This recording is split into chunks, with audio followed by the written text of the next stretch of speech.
जय हिंद दोस्तों, मैं किशन जैद आप सबका स्वागत करता हूं। चलिए शुरू करते हैं आज के डिफेंस समाचारों को।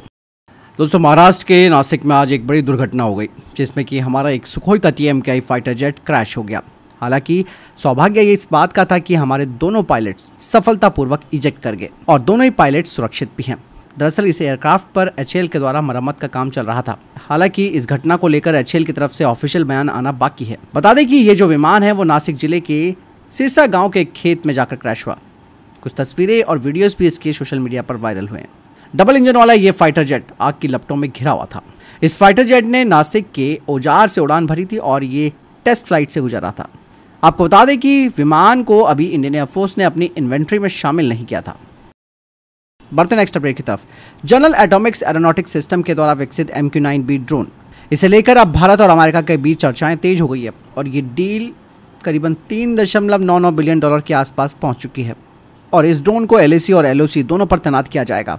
साथ ही साथ MQ-9B से समुद्री निगरानी क्षमताएं भी भारतीय नौसेना की बढ़ेंगी। ये जो मीटिंग हो रही है उसमें इस सौदे को अंतिम रूप दिया जाना बाकी है, जिसमें कि इसकी कीमतें, टेक्नोलॉजी ट्रांसफर और मेंटेनेंस सपोर्ट को लेकर बातचीत चल रही है। हालांकि दोस्तों, ये बात अलग है कि भारत इतनी महंगी डील करने की तरफ आगे बढ़ रहा है, लेकिन हाल ही के जो घटनाक्रम है उन्हें भी देखकर भारत को इस डील को लेकर सोच समझकर फैसला करना होगा।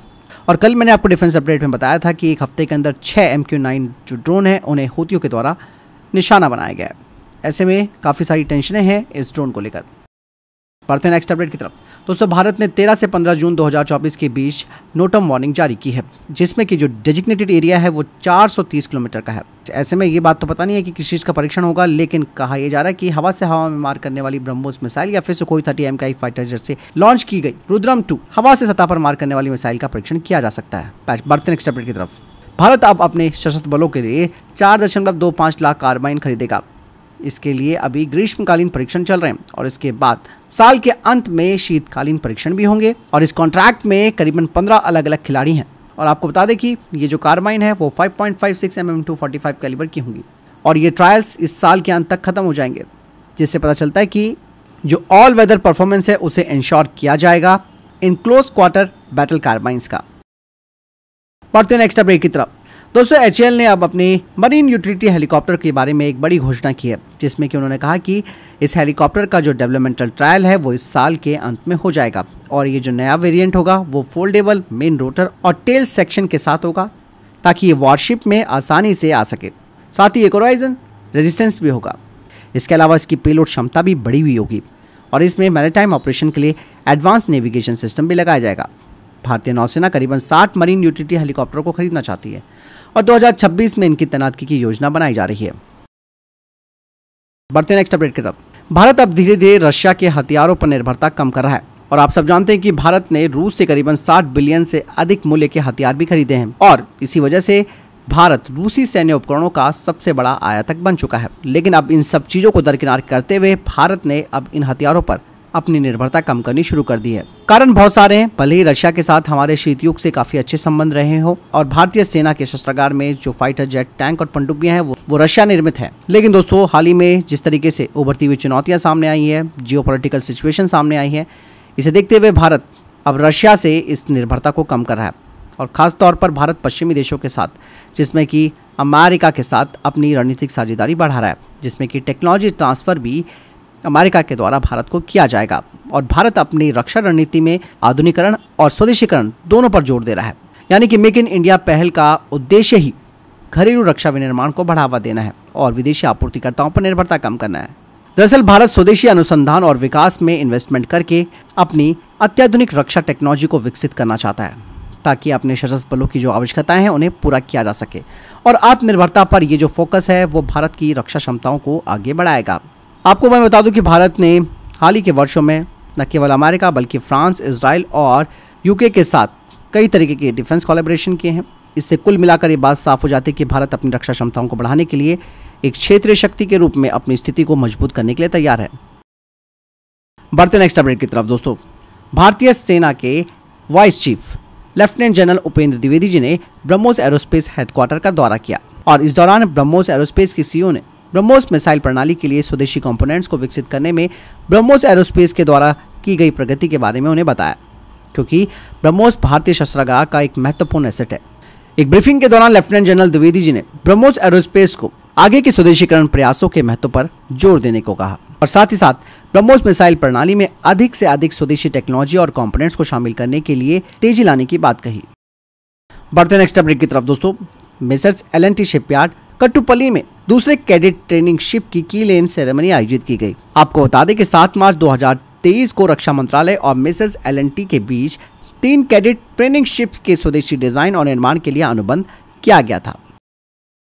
बढ़ते नेक्स्ट अपडेट की तरफ। तो एक बात यहाँ पर सामने आई है जो तेजस मार्क 1A और तेजस मार्क 2 फाइटर जेट को लेकर है। दरअसल कुछ खबरें ये आई थी कि 2025 के अंत तक 97 तेजस मार्क 1A फाइटर जेट के लिए इंडियन एयरफोर्स का जो ऑर्डर है उससे तेजस मार्क 2 फाइटर जेट के भविष्य पर सवाल खड़े हो गए थे।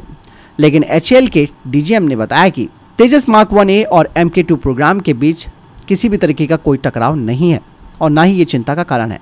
उन्होंने इस बात पर जोर दिया कि 97 तेजस मार्क 1A जेट को मार्क 1A कॉन्फ़िगरेशन में खरीदा जाएगा जो कि एडवांस तेजस मार्क 2 संस्करण से बिल्कुल अलग है।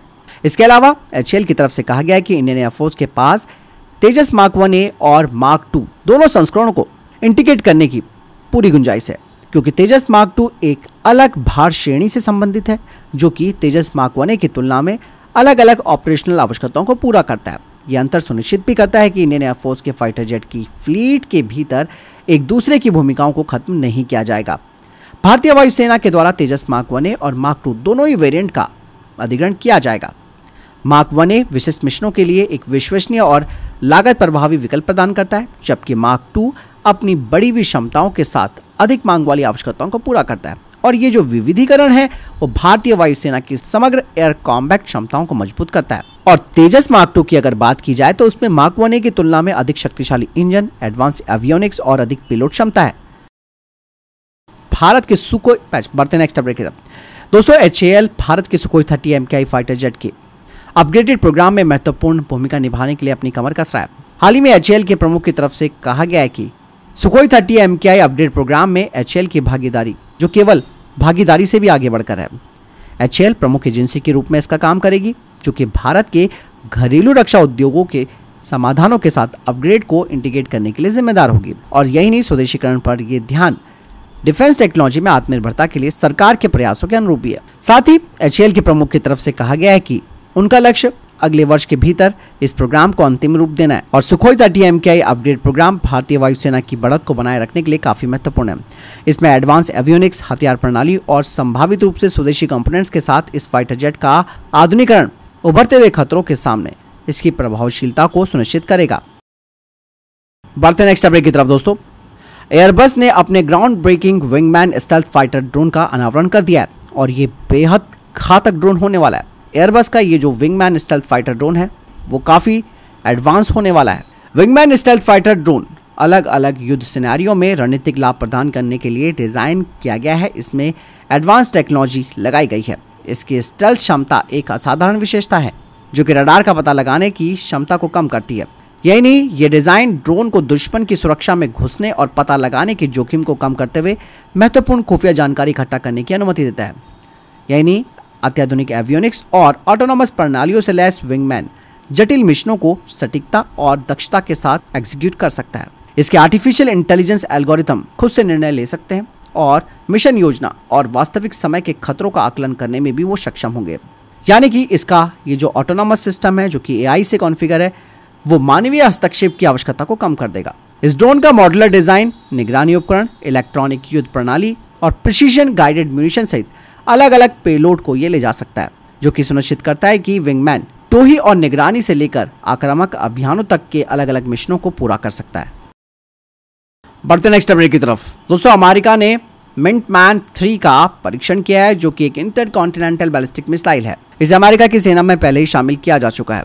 मिनटमैन मिसाइल का पूरा नाम LGM-3Z मिनटमैन 3 है और इस मिसाइल का निर्माण अमेरिका की कंपनी बोइंग डिफेंस के द्वारा किया गया है। बता दें कि इस मिसाइल को ताकत यानी कि पावर देने के लिए 3 सॉलिड प्रोपेलेंट रॉकेट मोटर का इस्तेमाल किया जाता है।